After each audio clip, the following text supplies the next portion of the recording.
over time, especially with that 8 to 9% appreciation.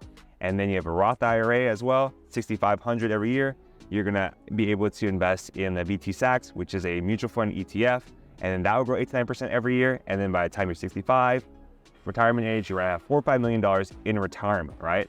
So this is just kind of a safeguard way, right? This is all for you to just invest over time. So that way, when you reach the end of your career, you do have that nest egg to look forward to if you haven't made hundreds of millions of dollars from your company, from your business, whatever it may be, kind of from that avenue, that perspective, right? So that is the best kind of way to invest in retirement for yourself, right? Employee-sponsored 401k plan and a Roth IRA, right? Also, another thing too is that for all the stock Google gave me, I never sold any of the equity, right?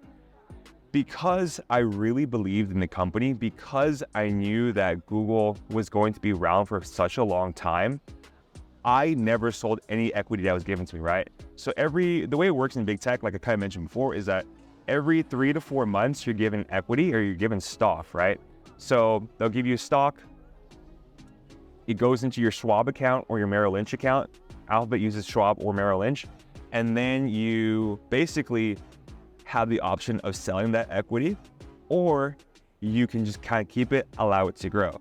For Google, I knew that AI was going to get super big, right? Because I would get emails from Sundar, and then Sundar would be like, hey, code red, ChatGPT is out. Google needs to focus all their resources and assets on Gemini. And Gemini is Google's version of artificial intelligence, right? So if you guys are kind of just aware of the news right now, ChatGPT is getting really big. GPT-4 came out. DALL-E is really big, right? So now everything is kind of this AI battle with Gemini, Google, and then I think Meta created Llama 2, which I'm starting to see through Instagram, right? But everything was really focused on Gemini.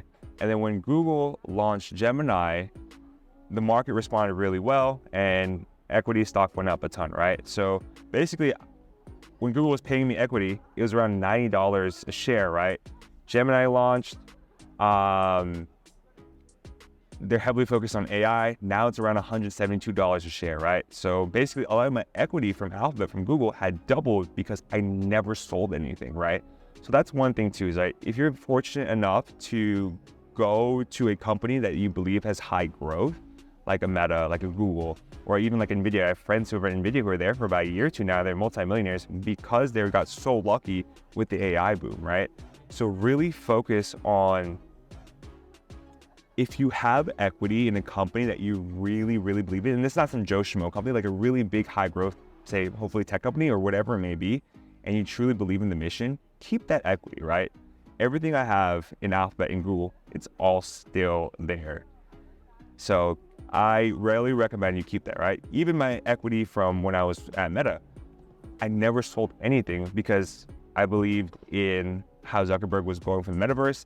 I believed in the people I worked with, the engineers there. I knew that they were going to focus on AI. I knew that the value was not going to go away, and he was going to be a huge player, right? I have a friend.